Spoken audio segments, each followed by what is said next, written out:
osalaka bambolu Yesu tokoyeba kinga Yesu na bapiaka na nga oyebaki ngai ata na basouffrance oyebaki ngai ntango nakanisaki otikaki nga na vi Yesu tokozalaki wana mpo na ngai ozalaki wana mpo na ngai Yesu na ngai yawaza bolingo yawaza malamu Yesu yawaza boboto papa yawaza tikanga na yeba tikanga na yeba yawaza tikanga na yeba tikanga na yeba yawaza Yahweh Yahweh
Merci. Merci Jésus. Élève ta voix et adore le Seigneur. Nous l'adorons de tout cœur. Seigneur, nous te bénissons, le Dieu de la Bible, le Dieu d'Abraham, d'Isaac et de Jacob, le Dieu que mon âme adore, le Dieu que mon âme célèbre, le Dieu de ma vie, le Dieu de ma foi, mon rocher, mon bouclier, le secours de ma vie. Tu es celui qui était, qui vient. Ton amour est puissant, ton amour est glorieux, ton amour est sans pareil. Ce soir, oh Dieu, nous t'adorons. Ce soir, Karabo Sakarabo. Ce soir encore, nous te célébrons. Oh, nous te rendons des multiples actions de grâce. Reste au centre de tout. Glorifie-toi. Glorifie-toi. Glorifie-toi. Honore ton nom, Jésus. Saint-Esprit, honore ta parole de Christ. Honore la parole de Jésus. Que ce moment soit béni. Que ce moment soit un moment de vie. Que ce moment soit un moment de grâce. Oh, que ce moment soit un moment de faveur. Merci Jésus. Merci Adonai. Demande au Seigneur de te parler. Que le Seigneur nous parle ce soir. Que le Seigneur se révèle à nous. Nous prions au nom de Jésus. Oui Seigneur, nous voulons t'écouter Adonai. Nous voulons entendre ta parole Yahweh. Nous voulons Jésus écouter ta parole. Enseigne-nous tes voies. Enseigne-nous à marcher avec toi. Enseigne-nous à t'obéir, enseigne-nous à faire ta volonté. Oh, Marabakete Rebosha. Yeke Ramazukaria. Yende Rebosoto Robosha. Yende Rebakete Rebosha. Béni sois-tu, Père. Béni sois-tu, le Roi. Béni sois-tu, le ressuscité. Béni sois-tu, le Dieu de ma vie, le Dieu de ma foi. Oh, béni sois-tu. Nous voulons t'écouter. Bénis-nous par ta parole. Que ta parole nous instruise, nous enseigne, nous transforme dans le nom de Jésus-Christ. Merci Jésus. Gloire à toi Seigneur Jésus. Amen. Voilà, que Dieu vous bénisse abondamment. Que Dieu vous fasse du bien. Que Dieu nous fasse tous du bien. Ce soir, ce vendredi, nous parlons encore de familles glorieuses. Nous sommes dans Famille Glorieuse où nous étions au chapitre 4 où on parlait des renards ravageurs, les renards ravageurs. Et aujourd'hui, nous allons dans les renards ravageurs parler des victimes de l'amour. Le point A, c'était les fausses attentes. Et aujourd'hui, nous entamons le point B, les grands B, les victimes de l'amour. L'amour tue. L'amour tue et l'amour a ses victimes. Et nous allons parler de cela. Donc, partagez, invitez les autres à nous rejoindre. Invitez les autres à se joindre à nous. Partagez la vidéo, taguez les amis. Nous allons partager la parole du Seigneur. Les victimes de l'amour. L'amour, c'est une bonne chose. En général, en principe, l'amour, c'est une bonne chose. L'amour, c'est pour rendre la vie encore plus heureuse. L'amour, c'est pour ajouter plus de bonheur à la vie. L'amour, c'est Dieu. Dieu est amour. La Bible dit que Dieu a tant aimé le monde qu'il a donné son Fils unique afin que quiconque croit ne périsse point, mais qu'il ait la vie éternelle. Jean chapitre 3, verset 16. Dieu a tellement aimé, il a tant aimé le monde qu'il a donné son Fils. Pourquoi? Pour que personne ne périsse. Donc l'amour, c'est pour nous épargner de la mort. Mais ce soir, nous allons parler des gens qui sont morts à cause de l'amour. Nous allons parler de l'amour qui tue. Alors que l'amour, en principe, ne doit pas tuer. Alors que l'amour, en principe, doit amener le bonheur. Alors que l'amour, en principe, doit sauver des vies. C'est cela l'amour. Et Dieu est amour, il a pris de son amour, il a placé dans notre humanité. Dans chacun de nous, Dieu a placé une partie de lui-même, une portion de lui-même, une portion donc de l'amour. L'amour béni, normalement, je le disais. Et la Bible dit que celui qui trouve une femme trouve le bonheur. Il s'agit là de l'amour. Celui qui trouve une femme trouve le bonheur. Il s'agit de l'amour. C'est dans Proverbe chapitre 18, verset 22. Celui qui trouve une femme trouve le bonheur. Donc, lorsque vous trouvez l'amour, vous avez trouvé le bonheur. Cependant, il est aussi vrai que l'amour tue, que l'amour détruit, l'amour ravage, l'amour dévaste des vies. Plusieurs vies ont été dévastées par l'amour. J'aimerais que tu me suives bien. Et si tu aimes quelqu'un, invite-les à nous rejoindre parce que c'est très important ce que nous allons partager, ce que nous allons nous dire. L'amour apporte le bonheur. Celui qui trouve une femme trouve le bonheur. Il n'y a pas que celui qui trouve une femme, même la femme aussi trouve l'homme parce que plusieurs hommes viennent et elle est appelée à faire des choix. Donc elle va trouver parmi ces hommes l'homme qui peut lui apporter l'homme de sa vie et trouver le bonheur auprès de cet homme. Mais l'amour a des normes. C'est là le problème. L'amour a des normes. L'amour a des normes. Si vous voulez bien vivre dans l'amour, il faut savoir aimer. C'est la première norme que je vais élucider ici. La première norme, j'ai dit savoir aimer. C'est mon point 1, savoir aimer. Il est important de savoir aimer. Lorsque vous ne savez pas aimer, l'amour, ce que vous appelez l'amour là, ce que vous vivez là, ce que vous partagez là, va provoquer des victimes. Il y aura des victimes. Il y a des gens qui aiment sans savoir comment aimer. Lorsqu'on sait aimer, je suis dans savoir aimer, petit 1. Lorsqu'on sait aimer, on se met à la place de l'autre. On se met à la place de l'autre.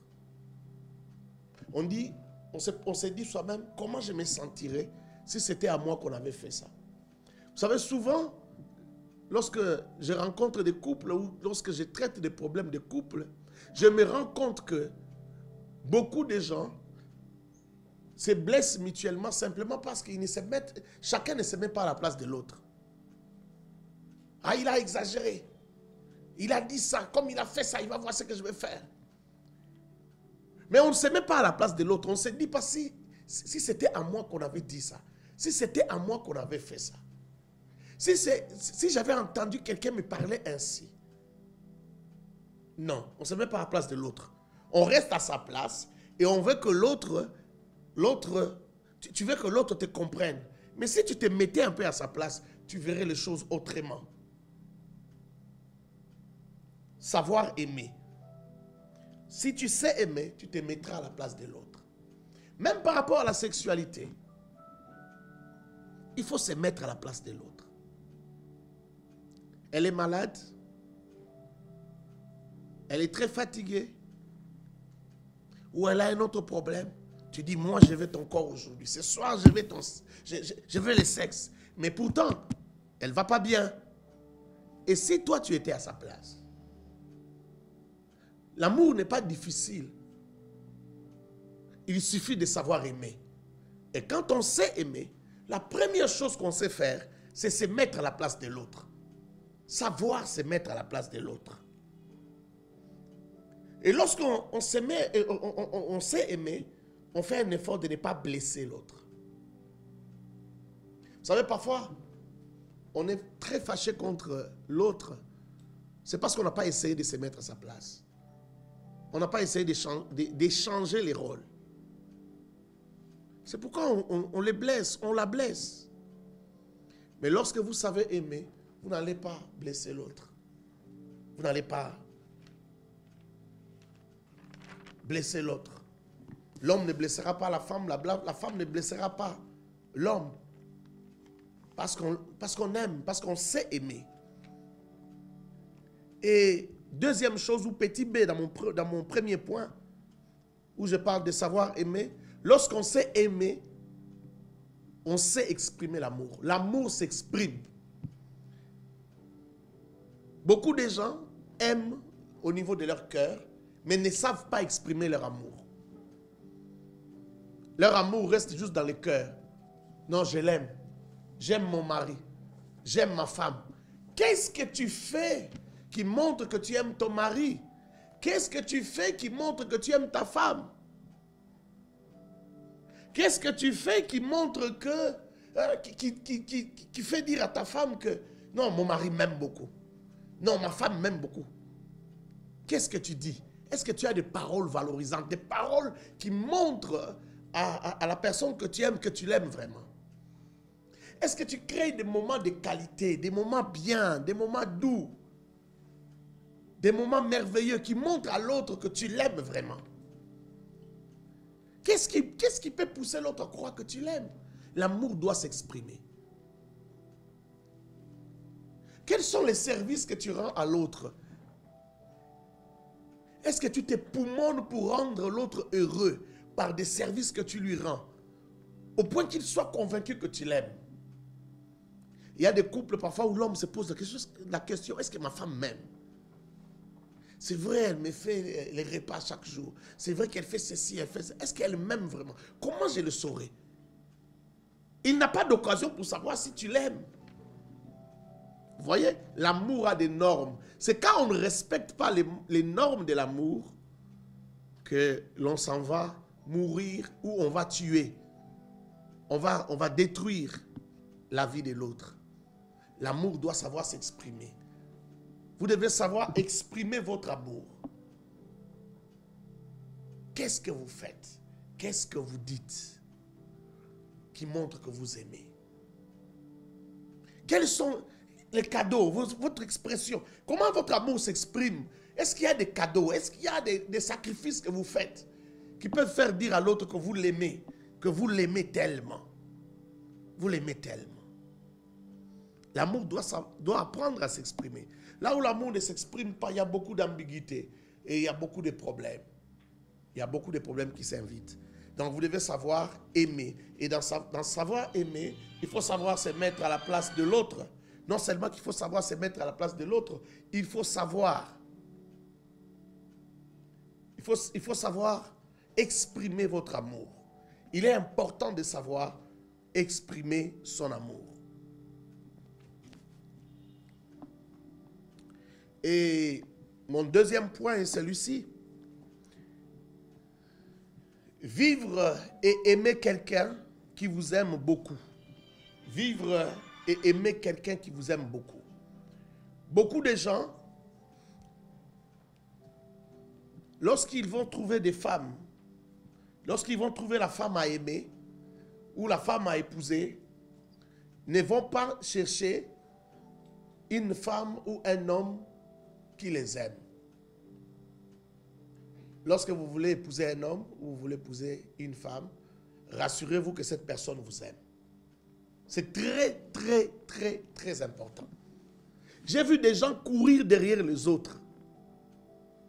Il ne faut jamais dans la vie courir derrière une femme ou un homme qui ne vous aime pas. Il ne faut jamais insister quand quelqu'un ne t'aime pas.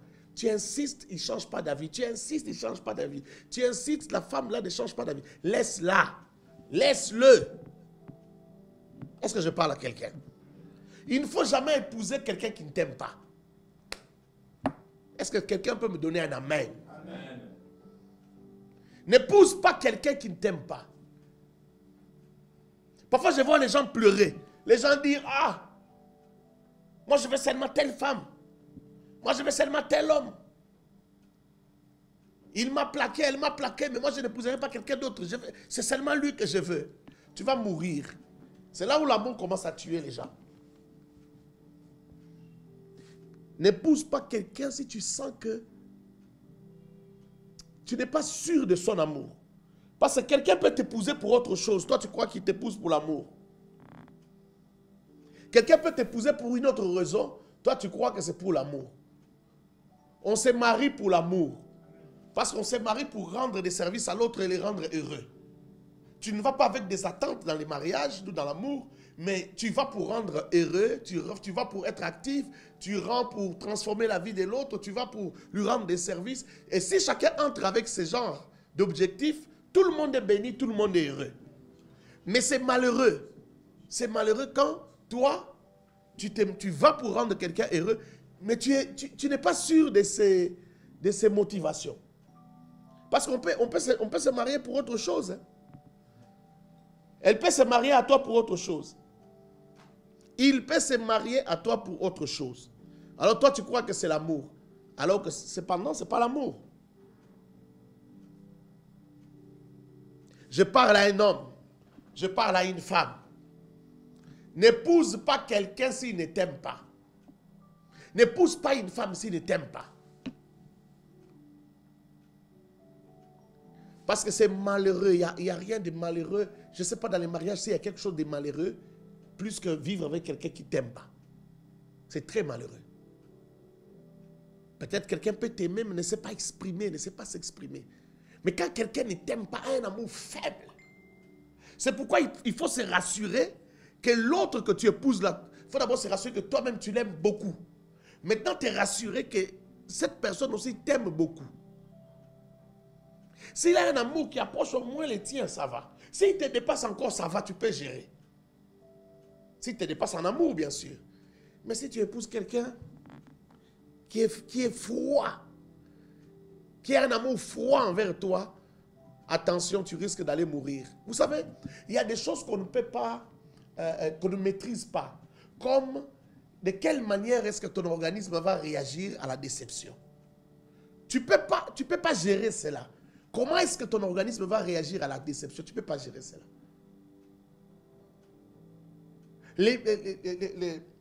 L'émotion est une chose terrible dans notre vie. Quand l'émotion est négative, ça peut nous amener à la mort.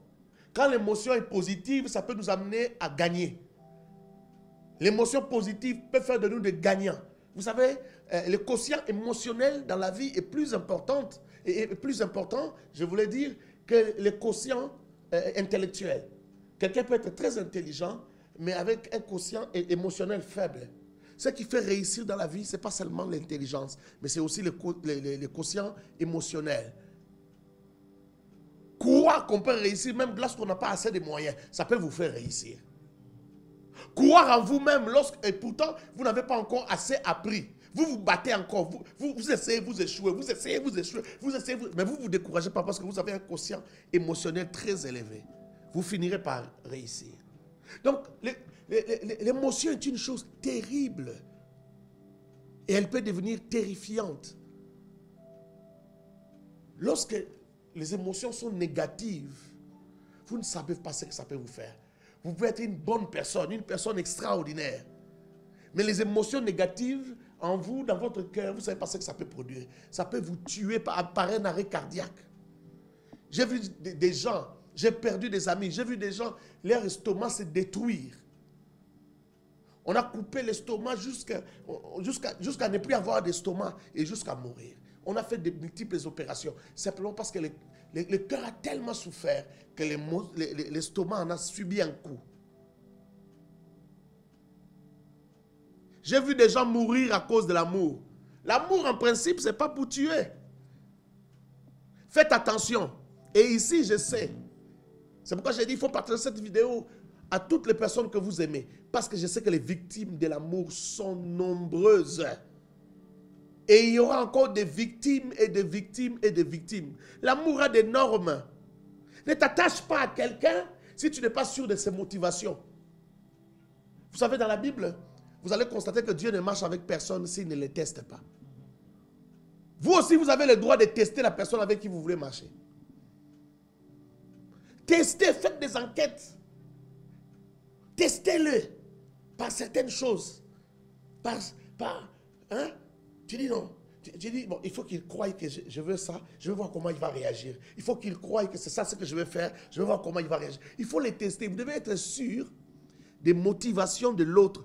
N'allez pas dans la folie de l'amour. Vous vous jetez dans la folie de l'amour. Vous vous dites, oh, je l'aime trop. Tu l'aimes trop, ça ne suffit pas. Tu l'aimes trop là, c'est ce qui va te tuer. C'est ce qui va te détruire. Donne-moi un amen. Amen. Hein, tu l'aimes trop là, c'est ce qui va te tuer. Quand tu aimes, continue à te servir de ton cerveau. Les gens parlent de coups de foudre. Donc le cœur a fait boum. Hein, le cœur est KO. Boum, ça a explosé. Non, non, non. garde ton cœur calme, continue à te servir de ton cerveau. Continue à tester, continue à voir, continue à te questionner. Hein. Regarde, ne te marie pas vite. Hein. Regarde encore très bien. Doute encore. Le doute méthodique est très important. Il est très important que tu sois sûr des motivations de l'autre. Sinon, tu vas tomber dans un trou profond. Et tu ne sauras plus sortir. Je conseille même aux jeunes filles, avant de donner ton cœur à un homme, essaie un peu de l'emballer, de le préserver. Ne donne pas ton cœur précipitamment. Parce que même alors, tu vas découvrir que la personne ne t'aime pas assez ou ne t'aime pas suffisamment. Tu ne sauras plus reculer parce que tu as tellement donné le cœur. L'amour est un piège, l'amour est une prison. Est une prison. Lorsque tu donnes ton cœur, tu ne sais plus sortir. C'est trop compliqué. C'est très difficile. Alors faites attention. Faites attention. Vous savez, souvent les gens ont les yeux sur les personnes qui ne les aiment pas. Souvent, les gens ont les yeux fixés sur les personnes qui ne les aiment pas. Et à un certain moment, vous savez, quand on enseigne la foi à l'église, j'ai vu même des frères penser que, tellement que je leur ai enseigné la foi, pensaient qu'ils peuvent épouser une fille là, parce que, à cause de la foi. On n'épouse pas à cause de la foi. On ne se marie pas à cause de la foi, on se marie à cause de l'amour. On ne va pas dire, oh, c'est la fille d'un ministre, je vais l'épouser. Non, ce n'est pas un défi. Je vais épouser quelqu'un parce que c'est la fille d'un ministre. Non, je vais épouser cette fille. Elle est licenciée, moi je suis D6. Hein, moi je n'ai que les bacs. Mais je vais épouser cette fille licenciée parce que je dois viser haut. Frère, est-ce que tu ne sais pas ce que tu dis? Dans ce domaine-là, on ne vise pas haut comme ça. Non, non, non, non. On ne vise pas comme ça. Dans ce domaine-là, on prend quelqu'un avec qui tu peux vivre en paix et avec qui vous pouvez vieillir ensemble jusqu'à votre blanche vieillesse. N'épouse pas quelqu'un par défi. Oh, il m'a fait trop marcher, je dois l'épouser. Ah bon? C'est pas ça. Épouse quelqu'un que tu aimes beaucoup et lorsque la personne a accepté de t'épouser, vérifie quelles sont ses motivations. Est-ce que la personne t'aime beaucoup? Si la personne ne t'aime pas beaucoup, son diplôme de licence là, tu n'en feras rien. Tu vas pas, ça ne va pas te penser le cœur quand le cœur sera troué par une flèche de déception. Ça ne va pas guérir tes blessures. Est-ce que je parle à quelqu'un? Vous qui n'êtes pas encore marié. Il faut faire attention. On n'épouse pas quelqu'un seulement parce que il est beau, il sent bon. Il sent bon. Ce n'est pas du chocolat. Il sent bon, c'est bien, mais ça ne suffit pas. Il faut que la personne qui sent bon là, t'aime. Si la personne qui sent bon ne t'aime pas vraiment, jusqu'à se sacrifier, jusqu'à mourir pour toi. Regarde, Christ a aimé l'église, qu'est-ce qu'il a fait? Il s'est donné. Il s'est sacrifié pour l'église. Et la Bible dit que les maris aiment leurs femmes comme Christ a aimé l'église. Si quelqu'un ne t'aime pas, laisse tomber. Et une femme, lorsqu'elle aime son mari, son amour à elle s'exprime par la soumission. Elle se met sous toi. Pourquoi? Parce qu'elle t'aime tellement. Elle t'a donné son cœur. C'est comme ça que l'amour de la femme s'exprime. Alors si une femme n'est pas soumise, tu sais, ça sera marcher en dehors des normes et vous allez échouer. Et vous allez échouer lamentablement. Vous allez échouer lamentablement. Linga mutalingiyo. Aime la personne qui t'aime. Ne te fie pas. Vous savez, les gens ont d'autres motivations. Regardez, je vais vous montrer dans la Bible. Quelqu'un qui aimait une femme, mais la femme ne l'aimait pas vraiment. La femme aimait peut-être les mariages, la femme voulait peut-être devenir autonome. À un autre moment, quand je lis cette histoire, je vois que c'est comme si la femme aime l'homme parce que, s'attache à l'homme parce qu'elle est un peu jalouse de sa grande sœur. C'est Rachel. Et vous allez voir que Rachel n'a pas apporté le bonheur à Jacob. Si on doit considérer peut-être le fait qu'elle ait donné à Jacob un fils qui est devenu grand, qui a honoré Jacob, Joseph. Mais pendant des années, pendant une trentaine d'années, Rachel a été une épine pour Jacob. Jacob a travaillé, je dirais 30 ans c'est peu, je dirais même au-delà, je pourrais dire une cinquantaine d'années de la vie d'un homme, de la vie de Jacob. Une cinquantaine d'années ont été souffrance à cause de Rachel. Il travaille pour son oncle. Il travaille pour son oncle pendant 7 ans pour avoir Rachel. Le jour du mariage, on lui donne Léa. Mais lui aime Rachel. On lui donne Léa. Le matin, quand il se rend compte que c'est avec Léa qu'il a été, il dit à là-bas, mais qu'est-ce que tu m'as fait? Moi, j'ai travaillé 7 ans pour avoir Rachel. Tu m'as donné Léa. Par contre, Léa l'aimait. La femme qu'il aimait, c'était Léa. Léa aimait Jacob. Mais Jacob n'aimait pas Léa.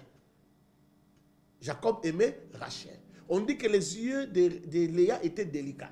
C'est comme, dans notre version, on veut dire que ses yeux louchaient un peu. Ses yeux n'étaient pas, c'est-à-dire quand il regardait devant, c'est comme s'il regardait à côté. Elle regardait à côté. Mais Jacob ne voulait pas d'elle. Jacob voulait de Rachel. Alors, ce matin-là, Jacob réclame et dit, je vais avoir ma femme, la femme pour qui j'ai travaillé 7 ans. Laban lui dit, écoutez, chez nous, la grande sœur ne peut pas se marier après la petite sœur. Comme Rachel, c'est la petite sœur, alors je t'ai donné Léa. Je te donnerai aussi Rachel. Fais d'abord une semaine de noces, une semaine de lune de miel avec Léa. Et à la fin de cette semaine, à la fin de ces 7 jours, je vais maintenant te donner Rachel. Tu vas la prendre aussi en mariage et tu pourras faire encore 7 jours de lune de miel.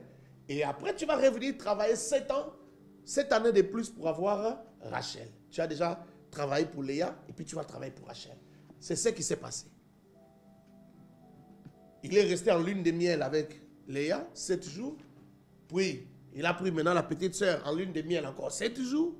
Puis, il est revenu travailler encore 7 ans.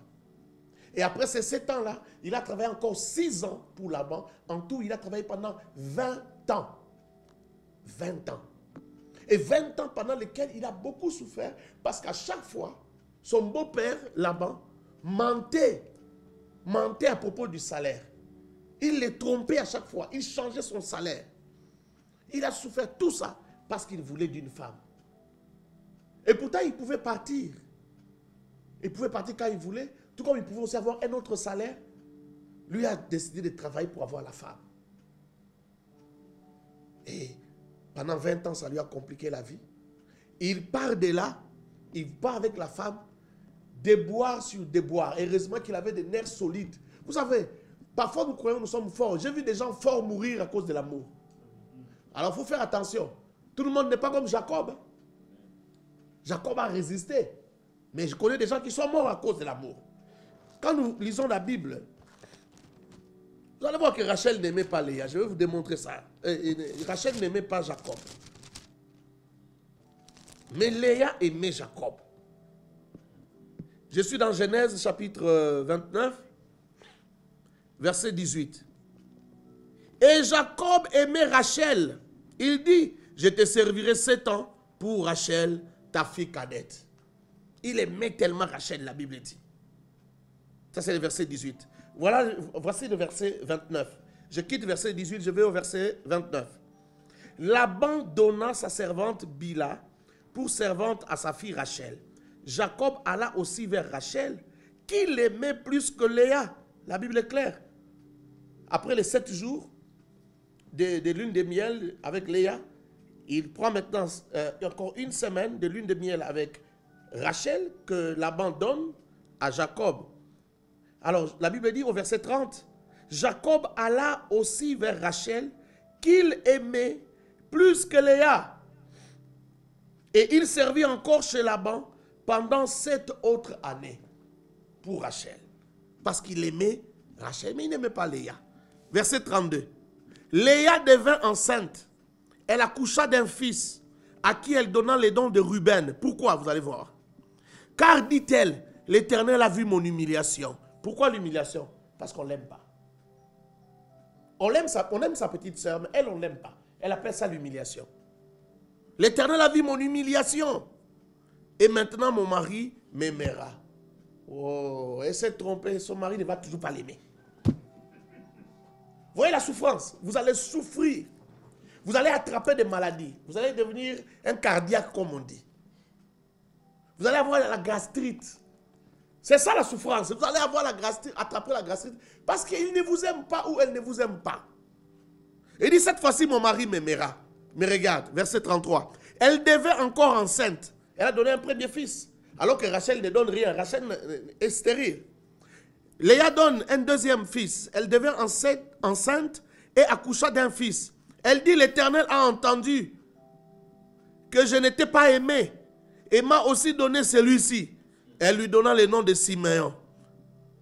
Elle devint encore enceinte, troisième grossesse, et accoucha d'un fils. Elle dit, cette fois enfin, mon mari s'attachera à moi, car je lui ai enfanté 3 fils. C'est pourquoi on lui donna les noms de Lévi. 3 fils. On lui donna les noms de Lévi. Oh, verset 35, elle devint encore enceinte. Et accoucha d'un fils. Elle dit, cette fois, je célébrerai l'Éternel. C'est pourquoi elle l'appela du nom de Judas. Et elle cessa d'enfanter. Après 4 accouchements de garçons, alors que Rachel n'a donné aucune naissance, Jacob ne l'aime toujours pas. Je saute, je vais à Genèse 30. Genèse chapitre 30, verset 6. Genèse 30, 6. Rachel dit, Dieu m'a rendu justice, il a aussi entendu ma voix et m'a donné un fils. C'est pourquoi elle lui donna le nom de Dan. Écoutez, regardez l'attitude de Rachel. Elle est restée pendant plusieurs années stérile. Sa sœur a donné 4 fils. Elle n'a pas pu donner d'enfant. Elle s'est fâchée par jalousie. Elle a dit à son mari, donne-moi un enfant, sinon je meurs. Pourquoi elle veut avoir un enfant? Pas parce qu'elle aime Jacob. Elle ne parle pas d'amour, elle. Mais le problème, c'est sa sœur, sa grande sœur, qui a des enfants. C'est par jalousie. Il dit, sinon je meurs. Jacob se fâche. Jacob dit, mais est-ce que c'est moi qui t'ai empêché d'enfanter ou c'est Dieu? Tu devrais te fâcher contre Dieu. Elle dit, non, donne-moi l'enfant. Comme l'enfant ne venait pas, elle a pris sa servante Bila, elle a donné à son mari, fais un enfant et elle va accoucher sur mes cuisses et ça sera mon enfant. C'est ce qui arriva. Et Bila enfantant d'un enfant qu'on a appelé Dan. Mais écoute comment Rachel parle, comment Rachel s'exclame le jour où on donne naissance à Dan qui est comme son fils, parce que c'est le fils de sa servante. Il dit, Dieu m'a rendu justice. Donc elle parle toujours de sa sœur. Donc Dieu m'a rendu justice par rapport à ma sœur. Mais elle ne dit pas, mon mari, elle m'a tellement aimé que je l'ai honoré. Mon mari m'a tellement aimé que je lui ai donné un fils. Non, elle ne parle pas d'amour. Il faut remarquer cela, il faut souligner cela. Je vais au verset 20. Genèse 30, verset 20. Léa dit, Dieu m'a fait un beau cadeau. Cette fois, mon mari habitera avec moi, car je lui ai enfanté 6 fils, et elle lui donna les noms des Zabulon. Quand Léa a vu qu'elle n'enfantait pas, elle a donné aussi sa servante Zilpa. Sa servante Zilpa a fait des enfants avec Jacob. Puis, l'Éternel lui a fait grâce, elle a recommencé à enfanter. Maintenant, elle vient de donner à Jacob, son mari, 6 enfants, 6 fils, 6 garçons. Et elle dit, comme j'ai donné 6 garçons à mon mari, cette fois-ci, mon mari qui ne m'aime pas, qui est toujours avec ma petite soeur, cette fois-ci, comme je lui ai donné 6 garçons, il m'aimera. C'est pour l'amour. Elle aimait, mais sa soeur n'aimait pas. Sa soeur, ce n'était pas pour l'amour. Ce n'était pas pour l'amour. Sa soeur, c'était une compétition. Pour elle, c'était une compétition. Avoir un homme à elle. Vous savez, avant que je n'arrive à ces versets-là, il y a un événement qui se passe un jour. J'ai oublié de souligner cela pour vous, mais vous pouvez retrouver cela. Vous pouvez retrouver cela. C'est le jour où les fils de Léa vont cueillir des mandragores, des fruits de l'amour, des plantes de l'amour. Ils vont cueillir des mandragores et ils reviennent avec des mandragores. Rachel a envie de manger des mandragores. Rachel dit, donne-moi un peu de mandragores, je vais manger. Alors, Léa lui dit, non, je ne peux pas te donner. Non, donne-moi des mandragores. Comme elle savait que Léa était prête à mourir pour l'amour, Léa aimait tellement Jacob, elle lui dit, donne-moi les mandragores, aujourd'hui c'est mon tour. Aujourd'hui, Jacob doit venir dormir chez moi. Mais si tu me donnes les mandragores, je te fais la passe. Jacob va dormir chez toi. Vous voyez? Elle échange l'amour avec les mandragores. Elle peut échanger, ce n'est pas un problème. C'est là que je vais arriver à mon troisième point. Ne pas tomber entre les mains de quelqu'un qui aime quelque chose d'autre plus que toi. C'est ce qui tue les gens. Les motivations. Toi, tu épouses quelqu'un, une personne qui peut aimer autre chose plus que toi. Une personne qui peut aimer l'Europe plus que toi. Une personne qui peut aimer ton argent plus que toi-même. Qui peut aimer la situation financière de ta famille plus que toi. Elle te regarde et dit, non, non, non, si je pousse ce garçon, je serai bien. Mais ce n'est pas toi qu'elle aime. C'est pourquoi les gens s'étonnent, mais comment, quel nom je vais prendre? Je cherche un nom qui n'est pas, je ne sais pas, Noirité ou qui, quel nom je vais prendre? Non, une fille, donnez-moi le nom d'une fille. Samantha. Oh, Samantha. J'espère que je ne vais pas déranger une Samantha, je ne vais pas... Hein? Niclette, je prends Niclette.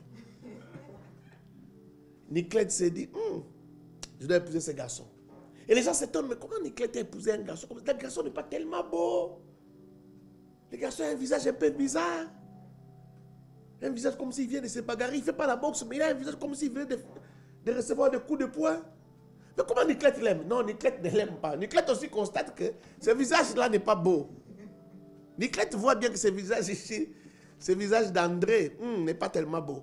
Mais elle est là pour autre chose. Elle veut le mariage. Elle veut le mariage à cause du nouveau statut, à cause de la situation qui va changer, ainsi de suite. Ce n'est pas pour l'amour. Et les gens ne comprennent pas. Niclette te quittera. Le jour qu'elle va retrouver ce que... C'est pourquoi elle est venue là chez toi. Le jour qu'elle va retrouver ça ailleurs, elle va te quitter. Peut-être même que Niclette t'a épousé parce que tu lui as trop parlé du projet d'aller, je ne sais pas, à l'étranger.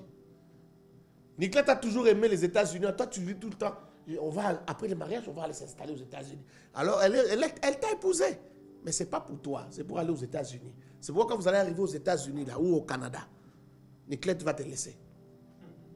Après 1 année, 2 ans, un jour tu vas arriver à la maison, tu trouves les policiers, on te dit, dehors, il ne faut pas entrer. Tu ne peux plus entrer ici. Niclette a changé d'avis. Ouais. Elle a déjà appris à conduire, elle a appris la langue, elle a appris à faire certaines choses seule. Elle n'a plus besoin de toi. Elle ne t'avait pas épousé pour toi. Elle ne t'avait pas épousé parce qu'elle t'aimait. Elle t'avait épousé pour d'autres raisons. C'est là que les gens meurent. C'est là que les gens meurent. Je connais quelqu'un qui vient de mourir il n'y a pas longtemps. Quelqu'un qui vient de mourir il y a quelques semaines. Il est mort pourquoi? Il est mort parce que sa femme, la première femme, l'a tellement déçu. Elle va travailler, il quitte le Congo, on l'envoie comme missionnaire dans un pays d'Afrique ici. Il va là-bas, la femme suit après 2 ans, 3 ans. Quand la femme arrive, la femme est enceinte de quelqu'un d'autre. La femme le fait asseoir et lui explique qu'elle est enceinte. Il dit, bon, vraiment que Dieu me pardonne. Je peux te pardonner, mais que Dieu me pardonne. Je ne saurais pas supporter que tu donnes naissance à un enfant qui n'est pas de moi. Ils se mettent d'accord pour avorter. Ça ne plaît pas à Dieu, ce n'est pas une bonne chose, mais ils ont quand même fait ça. Mais après ça, quelques années après, il fait un voyage de ce pays, il rentre vers Kinshasa. Et pendant qu'il est à Kinshasa, quelqu'un l'appelle de ce pays-là, je ne vais pas citer ce pays, pour brouiller un peu les pistes. C'est une histoire vraie qui vient de se passer, ça n'a pas encore duré. De ces pays-là, on l'appelle, on lui dit, on vient de trouver ta femme en flagrant délit d'adultère avec ton ami pasteur. Lui-même pasteur, son ami pasteur, quand lui n'est pas là, son ami pasteur sort avec sa femme. Toujours la même femme. Toujours la même femme. Toujours la même femme. Allez-y comprendre. J'ai besoin de vos questions. Si vous avez des questions, envoyez-nous vos questions, on va répondre. On va réagir. S'il faut même faire une autre émission pour vos questions, on va le faire. Mais envoyez-nous vos questions. Vous avez des questions, envoyez des questions et on va répondre à ces questions-là. On peut même répondre en direct. Si on voit ces questions maintenant, on peut même répondre avant la fin. Nous pourrons répondre à vos questions. Sa femme sort avec son ami. Quand il apprend ça, il fait un AVC. Il est à Kinshasa, il fait un AVC, on l'amène à l'hôpital. Après quelques temps, il s'est rétabli. Mais monsieur n'a pas encore compris qu'il est très sensible à l'amour. Surtout nous les pasteurs, nous sommes très sensibles à l'amour. Oui, quand vous aimez beaucoup, parce que l'évangile va te donner un cœur qui aime. La compassion des âmes va te donner un cœur qui aime. Le travail de pasteur te rend sensible à la parole, parce que ton travail c'est de prêcher la parole, c'est de dire la parole. Toi-même tu vas devenir sensible à la parole. Tu développes, en fait, tu deviens vulnérable à la parole et à l'amour. Alors si tu ne fais pas attention, tu mourras. Je parle à un pasteur qui me suit, je parle à un évangéliste qui n'est pas encore marié qui me suit. Tu mourras.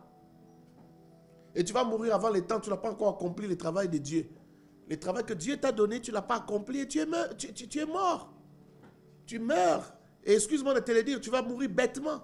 Tu meurs bêtement comme ça, à cause de l'amour. Parce que tu n'as pas été prudent. Le pasteur n'a pas encore compris qu'il est très sensible à l'amour après l'AVC. Au lieu de rester tranquille, de rester dans son coin, il a décidé de se séparer de sa femme. Il a dit, je ne veux plus rentrer dans ce pays-là, dans cette ville-là, je reste à Kinshasa, je vais faire mes affaires ici. Et je vais faire les ministères ici. Je ne vais plus rentrer là-bas. Au lieu de rester tranquille, sur Facebook, il rencontre une fille avec qui ils ont grandi, une fille qu'il a connue quand elle était petite ici à Kinshasa, qui vit en Europe. La femme vit en Europe, ils reprennent contact, ils commencent à s'écrire, ainsi de suite. La fille est là-bas, elle est en train de prendre l'âge, elle a besoin d'un mariage. Monsieur est ici, je ne connais pas ses motivations. Il s'est dit, je vais épouser une femme qui est en Europe. Celle-ci vient de te trahir. Pourquoi tu crois que celle qui est en Europe sera bien pour toi? Ou tu as d'autres motivations? Tu veux aller vivre en Europe peut-être. Mais regardez ce qui se passe. Il se prépare au téléphone, il se prépare sur Facebook, il se prépare, puis la femme vient pour les mariages. Ils ont déjà fait tout un plan. Après les mariages, on va faire les démarches et je vais te donner tous les documents, les certificats de mariage, tout ça. On va faire les démarches et on va se retrouver à l'étranger. Mais quand la femme arrive ici, ils font tout, ils font les civils, ils font les religieux. La femme constate que l'homme là n'a presque rien. L'homme que je vais épouser là n'a presque rien. Tu pensais qu'elle avait quoi? Qu'il avait quoi? Quand elle constate maintenant que l'homme n'a presque rien, elle se décourage. Après le mariage, elle ne dit même pas au revoir à l'homme avant de retourner en Europe. Elle prend tous les dossiers que l'homme lui avait donnés pour les démarches, pour aller faire les démarches en Europe. Elle laisse tous les documents auprès de sa cousine. Il dit, je suis vraiment découragé. Il n'a rien. Il n'a rien. En tout cas, même les histoires, je laisse ça ici. Tu t'es marié, tu es venu te marier pour rien, tu as fait une cérémonie pour rien. Ce que j'ai dit là, c'est passé en janvier ici. La cérémonie dont je parle, c'était en janvier. Et la femme est retournée. Lorsque l'homme apprend, il va visiter la cousine. La cousine de la femme lui dit, viens, j'ai des choses à te dire. Lorsqu'il va visiter la cousine lui raconte, elle lui montre même le dossier, la farde. Il dit, tout est resté. Elle a tout laissé, elle a dit, elle a dit que vraiment, elle est très découragée. Ce n'est pas ce qu'elle pensait, ce n'est pas l'idée qu'elle se faisait de ce mariage. Quand l'homme apprend ça, il est encore atteint. Cette fois-ci, ce n'est pas l'AVC. Oh mon Dieu, l'amour tue. Cette fois-ci, ce n'est pas l'AVC, cette fois-ci, ce sont de la fièvre qui commence, des frissons. Et ça a trop de complications dans le corps. Après quelques semaines, il meurt. L'homme dont je parle est mort. On l'a enterré il y a 4 semaines. Il est mort. Le fait d'être pasteur, ça ne t'épargne pas, ça ne te protège pas contre ce genre de déception. Par contre, tu es même trop vulnérable. Alors l'amour tue, n'oublie pas ça, retiens ça, l'amour tue. L'amour n'est pas censé tuer, mais quand on n'aime pas selon les normes, l'amour commence à tuer. L'amour commence à détruire. L'amour. Vous savez, si vous allez au cimetière, si tous les morts pouvaient sortir de leur tombe et vous dire les raisons, les causes de leur mort, beaucoup vous diront, moi je suis ici à cause de l'amour. Je suis là à cause de l'amour. Vous voyez, quand quelqu'un aime d'abord, c'est les robes qui l'aiment ou qu'elle aime. Les robes d'abord. J'ai un autre ami qui est décédé parce que la femme aimait London. L'homme est pasteur, il a une bonne église, une église des Espagnols qui l'aime tellement, qu'il aime sa manière de prêcher. C'est un prédicateur extraordinaire, cet homme-là. Il fait venir la femme en Espagne. La femme dit, si les gens... Barcelone, c'est quoi? Si les gens apprennent que j'habite à Barcelone, c'est quoi? Hein? Nous devons partir d'ici. Il dit, mais on a le travail ici. On a le travail de Dieu ici. Ces gens ici m'aiment beaucoup. Ces Espagnols-là lui disent, écoute, on voit que tu as tes frères congolais qui t'aiment tellement aussi. Et tu peux même faire une deuxième église des Congolais. Mais nous aussi, nous voulons toujours te garder comme notre pasteur. C'est eux qui ont fait venir sa femme et l'enfant. Mais la femme lui dit, non, moi, je n'aime pas ici. Moi, je veux que quand on m'appelle, quand on me demande, tu es où? J'ai dit, je suis à London. Je suis à London. Juste pour ça, elle dit à l'homme, il faut m'envoyer à Londres. L'homme l'envoie à Londres. Elle arrive à Londres, l'homme est obligé maintenant de s'inscrire, de trouver une inscription pour avoir les papiers et aller étudier à Londres. Et toutes ces économies, vous savez comment les études coûtent cher en Angleterre, toutes ces économies, il met ça dans les études et il doit aller faire un bachelor là-bas. Et il est allé faire les études juste pour être avec sa femme. Mais quand les études finissent, d'abord, quand il part, ça dit qu'il a abandonné l'église de Barcelone où les gens l'aimaient. Là où Dieu l'avait placé, il a abandonné ça à cause de la femme. Beaucoup de gens obscurcissent les voies du Seigneur à cause du mariage. Beaucoup d'hommes obscurcissent les voies du Seigneur à cause du mariage. Beaucoup de femmes aussi obscurcissent les voies du Seigneur à cause du mariage. Amen. Alors il faut faire très très attention. Nous allons prendre quelques questions, mais je termine d'abord à dire ce que j'ai dit et puis je vais commencer à prendre des questions.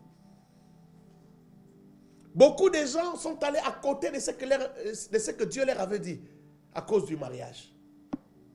Ils ont fait autre chose, ils ont fait d'autres choix. Vous savez, même quand Dieu vous laisse faire votre volonté, ce qu'on appelle volonté permissive là, la fin sera toujours aigre. La fin sera toujours douloureuse. Vous allez souffrir à la fin. Vous allez comprendre que Dieu n'était pas là-dedans. Et souvent, c'est parce que les gens manquent la foi. Ils se marient à la mauvaise personne parce qu'on est pressé, parce que j'ai beaucoup prié, parce que j'ai beaucoup attendu. Parce que si je ne me marie pas maintenant, je vais entrer dans la ménopause. Oh frère, oh ma soeur, le plus important, c'est de rester dans la volonté de Dieu. Le plus important, c'est de rester dans la volonté de Dieu. Rien ne sert à courir. Tout ce qui brille n'est pas or. Tu vas souffrir pour rien, tu vas mourir. Mon ami là est allé vivre à Londres. Lorsqu'il a fini les études, il dit, bon, comment je vais faire pour renouveler les papiers? Je rentre d'abord au Congo et puis je reviendrai. Quand il rentre au Congo, il perd ses documents, il est bloqué, il ne sait pas comment répartir. Le temps qu'il se cherche, la femme lui dit, moi et toi c'est terminé. Je vais être libre. Il y a beaucoup d'hommes ici. Je pourrais épouser un autre homme. Est-ce que libère-moi. Elle appelle sa famille. Sa famille fait la pression à la famille de l'homme. Libérez notre fille. L'homme en a souffert. En a souffert jusqu'à mourir. On a souffert jusqu'à mourir. Je ne regretterai jamais assez la perte de cet homme que j'ai tellement aimé, mais qui est parti à cause de l'amour, à cause du mariage. Lui aussi disait, moi je ne serai jamais un divorcé. Donc on ne m'appellera jamais un divorcé. Et il est mort. Nous étions déjà en train de réfléchir avec d'autres sages, avec des gens, avec nos aînés, avec nos pères. Nous étions en train de réfléchir. Nous étions en train de dire, ce qui tue notre frère ici, c'est l'amour. C'est l'amour. Il faut qu'on lui trouve une femme qui l'aime. Et il était entouré de beaucoup de femmes qui l'aimaient. Des gens qui croyaient en lui, beaucoup de gens qui l'aimaient. Cet amour pouvait se transformer en amour conjugal. Alors qu'on était en train de réfléchir par rapport à la lumière de la parole de Dieu, est-ce qu'il ne peut pas se remarier? Est-ce qu'il ne peut pas... Parce qu'il passe d'opération en opération. Pendant qu'on réfléchissait, je me rappelle, on s'est retrouvés une fois en train d'en parler, en train de réfléchir sur son avenir. Ça n'a pas traîné. 2 semaines après, il est décédé. Quel chagrin! Un homme extraordinaire, une bibliothèque vivante. Un homme qui écrivait des livres et il naviguait dans une autre dimension. Il est parti à cause de l'amour. Il est parti à cause de l'amour. La femme aimait l'Europe plus que le mariage. Combien de gens peuvent sacrifier l'Europe pour le mariage, pour l'amour de leur vie? Combien de gens peuvent sacrifier l'argent pour l'amour de leur vie? Combien de gens peuvent sacrifier la famille aisée pour l'amour de leur vie? Combien de gens peuvent sacrifier tout autre profit pour l'amour de leur vie? Combien? Combien? Et il y a des gens, ça arrive aux femmes comme aux hommes. Dès qu'il a les enfants ou dès qu'elle a les enfants, il dit ça me suffit. Toi, tu me sers à quoi? Surtout quand les gens arrivent au Canada ou en Europe, là où la vie est plus facile, et puis là où on peut, même avec quelques jobs, subvenir à ses besoins. Tu vois, la femme dit, mais toi, tu me sers à quoi? J'ai mes enfants, j'ai mon travail, j'ai mon argent. Toi, là, tu fais quoi? Est-ce que j'ai besoin de toi et puis tu ronfles trop la nuit? Est-ce que j'ai besoin de toi? Mais les enfants lui suffisent. Il y a aussi des hommes, les enfants leur suffisent. Quand il a les enfants, il dit, bon, toi tu peux partir. Attention. Attention à l'amour. L'amour tue. C'est là où les gens piquent les crises. Ne sois pas la victime de quelqu'un qui ne t'aime pas assez. Amen. Oh. Je l'ai dit. Hein? Ne sois pas la victime de quelqu'un qui ne t'aime pas assez. Oh. Je vais parler comme les Ivoiriens. Aime quelqu'un qui t'aime aussi. Ne dis pas, comme je vois parfois certains hommes qui venir me voir. Pasteur, moi j'aime seulement la certaine. Prive ton Dieu, pasteur. Il n'y a pas de prière là. La prière, c'est que Dieu t'amène vers quelqu'un qui t'aime. La prière, c'est pas que Dieu change le cœur de quelqu'un. Oh, c'est trop de risques. Tu risques de prier aussi pendant tout le mariage. C'est un sujet d'intercession. Dieu n'est pas obligé de t'exaucer dans moins de 40 ans. Ça peut aussi prendre 40 ans. Alors, je vais essayer de répondre à quelques questions. On me pose une question aussi. Que faire si vous êtes déjà marié et que vous constatez que votre conjoint ne vous aime pas? L'intercession. L'intercession. Vous n'avez plus de choix, vous allez devenir intercesseuse à vie, intercesseur à vie. Parce que là, vous ne pouvez pas quitter. Intercéder. Si la personne vous abandonne, ça c'est une autre affaire. Mais aussi longtemps que la personne veut rester avec vous dans la même maison, veut continuer à s'appeler votre mari ou votre femme, priez. Priez pour son cœur, priez pour lui. Vous n'avez pas de choix. C'est l'intercession à vie. C'est l'intercession. Voilà la réponse. Je vais prendre la deuxième question. Il ne faut pas sauter des questions. Si vous constatez qu'on a sauté votre question, écrivez une autre question. Répétez la même question pour qu'on ne vous saute pas. Comment détecter une femme intéressée par autre chose? Quels sont les signes? Et comment détecter un homme intéressé par autre chose? Maman, il y a des tests. Il y a des tests. Je donne un exemple. Par exemple, vous êtes d'une famille aisée. Parce qu'il faut regarder ce qu'on a, ce qu'on est, pour savoir ce qui peut intéresser la personne qui est en face de vous. Votre père est ministre. Votre père, c'est Ilou Kamba. Nous sommes au Congo. Votre père, c'est Fachi. Votre père, je ne sais pas, c'est Atem. Votre père, c'est qui encore? Hein? Votre maman, c'est Mabunda. Bon, vous voyez, quelqu'un vous aime. Vous ne savez pas pourquoi cette personne m'aime.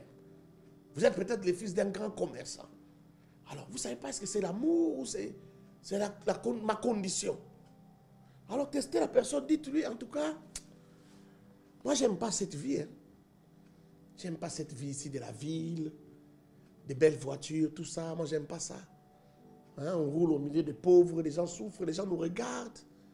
En tout cas, moi, je propose qu'après mon mariage, on aille vivre en Mbandaka. Moi, je propose vraiment qu'après mon mariage, on aille vivre en Mbandaka. On aura, bon, là-bas, il n'y a pas d'électricité, mais on pourra avoir quelques panneaux solaires. On va faire un peu l'agriculture. On va essayer de faire notre vie autrement. Et c'est un peu des trucs comme ça. Tu vas voir comment elle va sursauter. Si c'est pour la condition, là, c'est pour l'argent, tu vas voir comment elle va sursauter. Elle va se poser la question, je suis où? Elle ne va pas essayer de participer à bâtir ta vie, à te faire réfléchir, hein, des choses un peu qui... Non. Elle est là pour autre chose. Il y a des tests. Ça, c'est juste un exemple comme ça que j'ai donné, un exemple banal, mais il y a beaucoup de tests que tu peux faire. Tu peux aller plus loin avec les tests. Tu peux aller plus loin. Tu peux même prendre un formulaire, tu déposes ça par hasard quelque part pour qu'elle voie un formulaire que tu as rempli où tu dois aller travailler dans un village au Burundi, par exemple. Tu vas voir sa réaction quand il va voir ça. En tout cas, il y a plusieurs tests que tu peux faire pour savoir si la personne t'aime toi ou si la personne aime ta condition.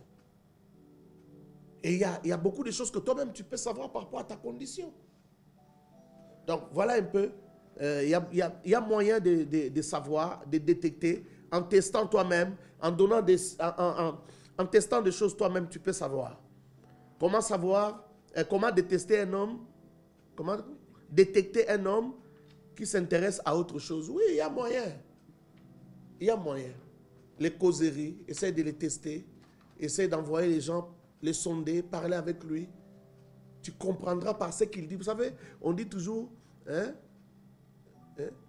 on peut cacher les naturels, il revient toujours au galop. Hein? On ne peut pas cacher les naturels, on ne peut pas cacher les naturels d'un homme. On ne peut pas se cacher indéfiniment.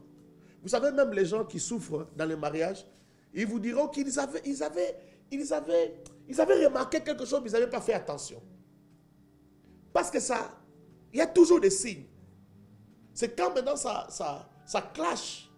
Ça clash qu'on dit, ah, j'avais vu ça, mais je n'avais pas compris que c'était ça. Il faut toujours faire attention à des petits signes. Il faut toujours faire attention. Donc, tu peux tester toi-même et remarquer ces petits signes-là. Quand quelqu'un t'aime pour toi-même, quand quelqu'un t'aime pour l'amour, c'est toi. Tu le sauras. On a vu des hommes épouser des femmes vivant avec handicap. Parce qu'il aime la personne. Son handicap ne lui dit rien. On a vu des gens épouser des femmes qui louchaient, comme Léa. Et les aimer plus que ne sont aimées les femmes sans handicap, vivant sans handicap, valides comme on dit. Vous voyez, même quand ils font des poèmes à leurs femmes, vous qui avez des plus jolies femmes là, vous ne savez même pas faire des poèmes comme lui fait. Parfois même sur Facebook, là, vous ne voyez pas des hommes, il fait des poèmes à sa femme, tu regardes la femme en question, tu dis, oh, c'est pour cette femme. Oui, c'est pour cette femme. Il aime la femme. Et beaucoup d'autres choses, il n'y a pas que la beauté, beaucoup d'autres choses. Oh, une autre question, je ne sais pas si ça a à voir avec ce que nous avons dit. Comment reconnaître la femme de sa destinée? Bien aimé, la femme de sa destinée, pour la reconnaître, d'abord il faut prier, il faut demander à Dieu la femme. Que Dieu vous oriente, vous mette sur le chemin de la femme de votre destinée. Et si c'est la femme de votre destinée, encore, il ne suffit pas d'écouter une prophétie, une parole de connaissance, mais il faut encore demander des signes à Dieu. C'est plus pratique, c'est plus sûr. Faites attention, les rêves, on peut manipuler vos rêves. On peut triquer vos rêves. C'est facile pour le diable, il peut triquer vos rêves. Mais des signes que vous demandez à Dieu, c'est difficile que le diable les trique. Quand vous priez pour le processus du mariage, vous dites, Seigneur, si c'est vraiment ta volonté, à telle étape, je vais voir ça, à telle étape, je vais voir ça. Tu continues à prier. Moi, j'ai prié pour... Parfois, les gens pensent que ce sont les femmes qui doivent prier pour le mariage. Écoutez-moi, bien-aimés. Vous, les hommes aussi, vous devez beaucoup prier pour le mariage parce que souvent, vous qui êtes victimes derrière de l'amour, vous mourrez plus vite que les femmes. Vous ne supportez pas les coups.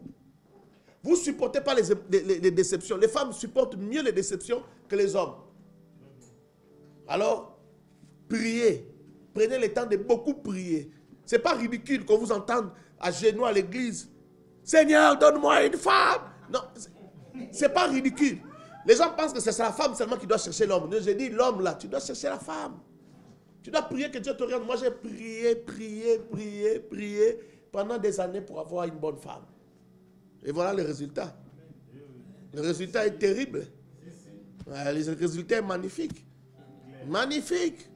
En plusieurs dimensions. D'ailleurs, même toi qui me suis là, tu aurais préféré que ce soit ma femme qui parle à ma place.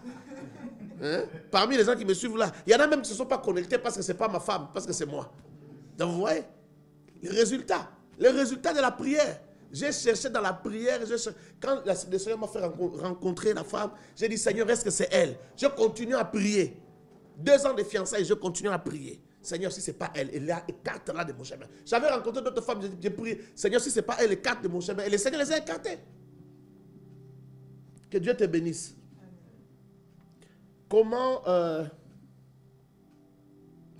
remettre ta femme dans la vision que Dieu t'a donnée? Si c'est ta femme, elle va rentrer dans la vision que Dieu t'a donnée facilement. Tu lui parles, si elle ne t'écoute pas, tu pries. Prie, prie, discutez. Ça va s'arranger. Moi et ma femme, on n'émettait pas forcément sur la même longueur d'onde. Je vais dire évangéliquement parlant. Moi, je viens des milieux évangéliques, des milieux pentecôtistes. Elle vient des adventistes. Ma femme, c'est une personne de conviction, c'est une personne de caractère. Peut-être que tu le sais, tu le vois, que c'est une femme de caractère. Donc, ce n'est pas quelqu'un qui te suit comme un mouton comme ça. Elle vient directement, elle devient pentecôtiste. Non. Il fallait que Dieu intervienne, il fallait que Dieu lui parle, il fallait que Dieu l'enseigne. Et elle a su reconnaître la voix de Dieu, l'orientation de Dieu, pour qu'elle travaille avec son mari et qu'elle travaille selon la vision que son mari, que Dieu a donnée à son mari. Donc il faut prier ces choses-là, on prie pour ça et Dieu va t'aider. Tu ne peux pas forcer une femme, surtout quand c'est une femme intelligente, tu ne peux pas la forcer à te suivre comme ça, comme un mouton. Ça ne marche pas. Ça ne marche pas. Sinon, ça sera des bagarres chaque jour. Vous allez vous blesser.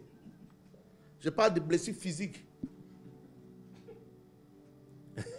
La personne me fait l'exemple. Que faut-il faire si la personne accepte, si elle n'accepte pas, votre femme n'accepte pas? J'ai déjà répondu. Il faut prier pour elle, que Dieu crée des circonstances, des événements pour l'aider. Vous savez, il y a certains sujets doctrinaux que moi et ma femme, pour lesquels moi et ma femme, on ne se mettait pas d'accord. On discutait, on finissait en queue de poisson. Parfois, on dormait même fâché. On était aux études à l'étranger, on est parti à l'étranger pour faire les études. Et là, souvent, on ne se mettait pas d'accord. C'était encore pendant les 3 premières années de notre mariage, pendant ce temps d'ajustement, ce temps où vous devez vous mettre sur la même longueur d'onde. Et vous savez ce qui s'est passé? Dieu a fait un miracle terrible. Pour chaque point où on ne se mettait pas d'accord, Dieu lui envoyait un livre. Et elle lisait, elle tombait sur les chapitres qui résolvaient les problèmes. Et elle s'est transformée comme ça tous les jours. Ce n'est même pas moi, je ne l'ai pas forcé, mais c'est Dieu qui l'a fait. Elle est tombée sur le livre, elle a lu et elle a compris. Et souvent elle me dit, toi tu n'expliquais pas bien. Si tu m'avais expliqué comme ça, j'allais comprendre. Mais cet auteur-là a bien expliqué, maintenant j'ai compris. Juste pour que je n'ai pas raison. Que je n'ai pas la grosse tête. Pour que je n'ai pas la grosse tête. Mais moi ce que j'ai aimé dans tout ça, c'est les miracles de Dieu. Dieu était là et Dieu a fait le reste. Une autre question. Pourquoi la plupart des célébrités congolaises ne sont pas stables dans leur mariage? Et pourquoi c'est difficile de se marier après le succès. Ben, je crois que toi-même, tu as posé une question et tu as commencé à répondre à la question. C'est difficile de se marier après le succès justement parce que quand tu trouves la femme ou tu trouves l'homme, tu ne sais pas si la personne t'a aimé pour toi-même ou t'a aimé à cause de la célébrité. Parce que tu brilles de mille feux. Tu brilles tellement de mille feux, c'est peut-être ça qui l'a ébloui aussi. Il est ébloui, oui, il est ébloui. Mais quand il sera à la maison, ce n'est pas la célébrité, il ne va pas vivre avec la célébrité, il va vivre avec l'homme ou la femme. Et c'est là maintenant que l'illusion va tomber et les problèmes vont commencer. C'est pourquoi quand tu es déjà célèbre, fais attention. Je conseille aux hommes, aux chantres, aux pasteurs et aux autres qui sont déjà célèbres de se confier à des coachs. Il ne faut pas être orgueilleux dans la vie. Ne soyez pas orgueilleux. Si vous êtes, parce que vous êtes déjà célèbre, alors vous êtes orgueilleux, vous ne voulez pas vous confier à quelqu'un. Vous pouvez être magnifique dans tout. Vous pouvez être plus célèbre que le coach que vous prenez. Mais le coach que vous prenez peut être quelqu'un qui vous aide à trouver une bonne femme. Vous voyez? Vous savez, même le président de la République a quelqu'un pour l'entraîner, pour le sport. C'est-à-dire, il a un coach. Il peut avoir un coach en leadership, bien qu'il soit président. Il peut par exemple demander à quelqu'un comme Dr Silas Mimile Makango, que j'aime beaucoup, ou au prophète Daniel Kawata, de devenir son coach en leadership, par exemple. Oui, ce sont des enseignants.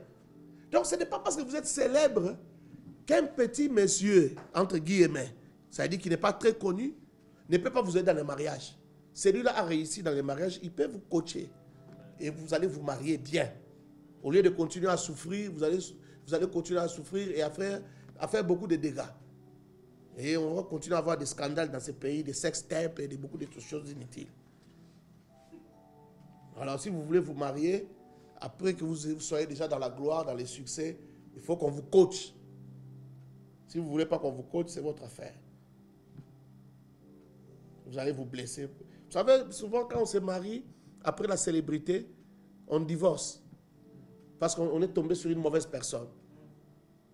Que ça ne t'arrive pas, évite ça. Évite que cela t'arrive. Alors pourquoi la plupart des célébrités congolaises ne sont pas stables dans leur mariage? Pour les raisons que nous venons d'évoquer ici. Pour les raisons que nous venons d'évoquer. Certains, c'est parce qu'ils ont fait les choix après la célébrité et ça a été de mauvais choix. D'autres, c'est parce que quand la célébrité est arrivée, ça les a embrouillés. J'ai l'impression que beaucoup de nos frères, excusez-moi de le dire comme ça, de nos frères africains, des Noirs africains, ont du mal à supporter la gloire. Même une petite célébrité les désoriente. Ils ont du mal. Ils ont du mal. Ils n'ont jamais été appréciés et complimentés par autant de filles à la fois. Quand tu as grandi sans compliment, on ne te disait même pas que tu as porté une belle chemise. On ne te disait même pas que tu es bien habillé, tu es bien coiffé. Alors tu vois directement 30 filles et puis des jolies filles. Et puis pas des filles de n'importe qui. Et puis pas des filles qui vivent dans n'importe quel endroit à Maviokel et tout ça. Des filles vraiment. Des filles jolies, des filles que tu pensais pas, avec qui tu ne pensais pas causer dans la vie. Qui te disent, tu es beau, hein, mon frère. Tu es beau. Un autre qui t'envoie un message comme, j'ai vu quelqu'un, je ne sais pas si la personne s'est trompée ou quoi. Dans mon WhatsApp, là, il a envoyé ça. Il a dit quoi? Je ne sais pas, il a dit si c'est mon chocolat. J'ai bien reçu la prédication, tu as bien prêché. Je ne sais pas, elle m'a appelé si c'est mon chocolat, si c'est mon quoi. Vous voyez des choses comme ça. Quelqu'un va dire, bébé, tu es beau. Alors tu reçois tellement de paroles flatteuses que tu n'en as jamais reçu. Tu craques. Tu craques. Alors, beaucoup de gens ont des mariages instables à cause de ça. Parce qu'ils n'arrivent pas à supporter la gloire. C'est la gloire qui les tue. C'est la gloire qui les tue. S'il y a d'autres questions, nous allons répondre. Est-ce qu'il y a d'autres questions? Est-ce qu'il y a d'autres questions? Donc voilà, si nous avons répondu à vos questions. Est-ce qu'il y a d'autres questions? Si vous avez une autre question, rapidement, écrivez votre question et nous allons aller finir. Aujourd'hui, nous étions en train de parler, pour ceux qui nous prennent en chemin, pendant que les trains sont en marche, nous étions en train de parler des victimes de l'amour. Les victimes de l'amour. L'amour tue beaucoup de gens. Beaucoup de gens meurent à cause de l'amour. Je connais une autre femme qui est décédée à Lubumbashi. C'est une longue histoire, je vous raconterai ça peut-être prochainement. Mais une autre victime de l'amour. Et elle est morte pendant que les choses se sont réparées. Elle était séparée de son mari. Elles se sont remises ensemble. Ils ont commencé à vivre leur amour. Ils étaient heureux. Mais lorsqu'ils étaient séparés, elle avait déjà développé une maladie cardiaque qui va finalement la tuer pendant des moments où ils étaient heureux, pendant des moments où ils étaient déjà réconciliés avec Dieu et réconciliés avec eux-mêmes. Et leur situation était bonne, les enfants allaient à l'école comme elle voulait. Elle avait prié pour ça pendant des années. Mais pendant les temps de séparation où elle priait, elle gênait, elle priait pour les études, la scolarité de ses enfants, elle priait pour son mariage, elle a développé une maladie qui l'a finalement détruit, qui l'a finalement tué après. Merci maman Maggie, je suis le chocolat de maman Joël. Je ne suis pas le chocolat de quelqu'un d'autre. Et c'est comme ça. Il ne faut même pas essayer, ça ne marchera pas. Je suis le chocolat de maman Joël. Je suis... quel nom encore? Les choux quelque chose de maman Joël. Je suis tout. Je suis tout de maman Joël.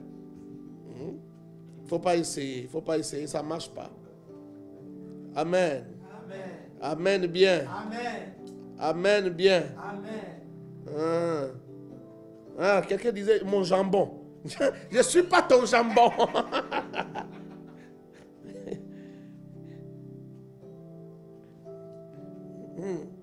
Je ne suis pas ton jambon. Je ne suis pas ton jambon. Je ne suis pas ton jambon. Je ne peux pas être ton jambon. Je suis le jambon de maman. Je suis le jambon de maman. Il y a des gens qui ont des mots terribles. Les jambons, les chocolats, les ceci et les cela. Alors, il faut faire attention. Il faut faire très, très, très attention avec la célébrité. La célébrité tue aussi. La célébrité tue parce qu'on ne sait pas gérer cela. On n'arrive pas à gérer l'amour. Moïse, quand tu te maries, marie-toi maintenant. Prenez-moi Moïse, filmez-moi Moïse là. Prenez-le. Quand tu te maries une seule fois. Il faut savoir que quand tu voyageras, quand tu rencontreras de belles femmes. Il ne faut pas changer. Il ne faut pas paniquer. Parce que tu es arrivé à Dallas, tu as trouvé une jolie femme. Tu dis, ouh! Non, c'est le froid qui lui donne ce teint-là. C'est le froid qui lui donne ce teint-là. Faut pas craquer. C'est pas... On se marie une seule fois. Que la célébrité ne vous tue pas, ne vous détruise pas. Hein, Bruce? Que la célébrité ne vous tue pas. Que Dieu vous bénisse abondamment. J'aimerais prier avec vous s'il n'y a pas d'autres... Il n'y a pas d'autres questions. Je crois que j'ai épuisé toutes les questions. J'ai répondu à toutes les questions. Et j'aimerais prier avec vous. J'ai répondu à toutes les questions. Est-ce que vous pouvez prier là où vous êtes? On va passer juste un court moment de prière. Ne rate pas ce moment de prière. Commence à prier là où tu es. Commence à prier. Commence à parler à Dieu. Dis au Seigneur, Seigneur, je ne veux pas me tromper. Et si tu es déjà marié, prie pour ton mari, prie pour ta femme, prie pour votre amour. Nous prions au nom de Jésus. Prions le Seigneur. Prions.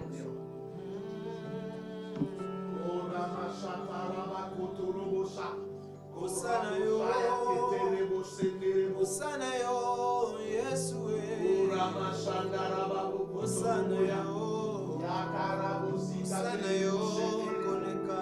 Père, nous avons besoin de toi. Je prie pour tous ceux qui se sont trompés, tous ceux qui sont en train de faire des mauvais choix.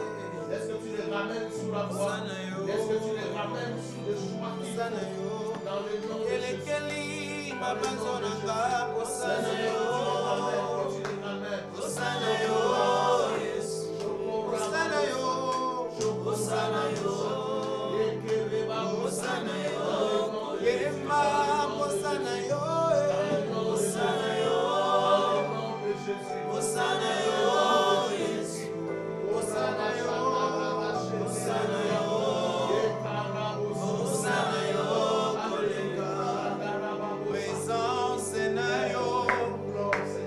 Présence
Merci Seigneur, merci Rabbi.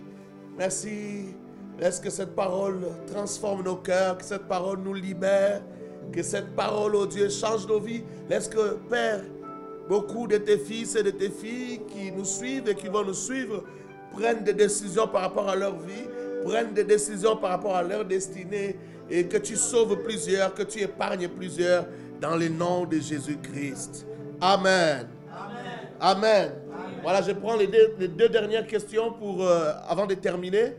Je demande à Patty Djema qui nous suit à partir des États-Unis, d'expliciter sa question. Tu dis, papa, quoi devons-nous faire comme des serviteurs et servantes de Dieu se retrouvent dans de telles situations pour ne pas se détourner de notre destinée dans les ministères? Quoi faire? De quelle situation tu parles? Explicite. Je veux comprendre de quelle situation tu parles. Rapidement, réagis rapidement parce que je suis en train de répondre aux questions. L'expression de l'amour peut-elle, ça c'est Armelina, à partir de l'Afrique du Sud. Armelina Dembo, je te salue là où tu es. L'expression de l'amour peut-elle aussi créer des victimes d'amour, vu que la façon d'exprimer l'amour dépend aussi d'une personne à une autre? J'ai déjà presque répondu, nous l'avons presque dit. Quand quelqu'un ne sait pas s'exprimer, ça peut refroidir l'autre. Ça peut faire croire à l'autre qu'il n'est pas ou elle n'est pas assez aimée. Il peut douter ou elle peut douter de l'amour de son mari ou de sa femme parce que celui-là ou celle-là ne sait pas s'exprimer, ne sait pas exprimer son amour. Il est important d'exprimer son amour. L'amour et les mariages, c'est comme un jardin qu'il faut savoir arroser. Il faut arroser. Il ne faut pas dire que ces fleurs-là vont pousser d'elles-mêmes. Vous savez, l'amour, le mariage, c'est une affaire de maturité, c'est une affaire d'adulte. Beaucoup de gens pensent que tel il a ressenti un coup de foudre, ça sera comme ça tous les matins quand il se réveille. Ça vient de soi-même, ça vient de soi-même, ça se fait soi-même. Non, l'amour s'entretient, l'amour s'arrose. Hein? L'amour s'entretient, c'est comme un feu. Et moi, je dis toujours qu'il faut jeter du carburant, il faut jeter de l'essence, il faut allumer ça encore davantage. Donc, il faut s'exprimer. Il faut exhorter l'autre à s'exprimer. Et si vous pensez qu'on ne va pas vous écouter, poussez l'autre à suivre des émissions ou des prédications comme celle-ci, qu'elle ou il l'entende de ses propres oreilles, qu'il apprenne, qu'elle apprenne. L'amour doit s'exprimer. Là où l'amour ne s'exprime pas, c'est une bombe à retardement. Parce que le cœur de l'autre peut se retourner, peut regarder ailleurs, les yeux peuvent aller ailleurs et ça risque d'être trop tard. Ça risque d'être trop tard. L'amour est très dangereux, est très compliqué, très complexe à gérer. Donc, j'attendais la réaction de Patty. Alors, l'expression de l'amour peut-elle aussi créer... la question de Patty, c'était... Que devons-nous faire pour ne pas nous éloigner de notre... il parlait du ministère pour les serviteurs et servantes de Dieu dans de telles situations. Je suppose que les situations dont il parle, c'est... de ce que je parle. Moi, je parlais de beaucoup de choses. J'ai parlé de quelqu'un qui ne vous aime pas ou vous vous retrouvez déjà avec une personne qui ne vous aime pas. Par rapport aux exemples que j'ai donnés, quelqu'un qui vous déçoit, comment ne pas se détourner de sa mission ou de sa destinée. Vous savez, certaines choses, quand c'est trop tard, c'est trop tard. Tout ce qui vous reste à faire, c'est l'intercession. Vous faites la volonté de Dieu, vous faites ce à quoi Dieu vous a appelé. Ne tuez pas votre destinée parce que vous suivez une femme, parce que vous suivez un homme. Dieu vous appelle, je ne sais pas, aux États-Unis, ou il vous appelle en Afrique. Vous allez en Asie parce que la femme veut aller en Asie. Non. Faites la volonté de Dieu et priez pour que les choses changent. Priez avec tout votre cœur, consacrez-y beaucoup de temps et Dieu va se manifester. Voilà la réponse. Ah voilà, Patty a finalement réagi. L'homme ou la femme qui n'est pas intéressé au ministère de l'autre, et quand tu constates que tu es victime d'amour dans les mariages, vous êtes déjà dans les mariages, tu es victime, tu souffres parce que ta femme ou ton mari n'aime pas le ministère. Oh mon Dieu, mais comment tu t'es retrouvé avec une telle personne? Il faut prier. Il faut prier. Mais c'est un long combat. Ça risque de prendre du temps. Mais priez vraiment que Dieu change son cœur ou que Dieu l'éloigne de vous. Parce qu'il n'y a que deux possibilités. Soit Dieu change son cœur, soit Dieu l'éloigne de vous. Vous, votre cœur ne doit pas changer.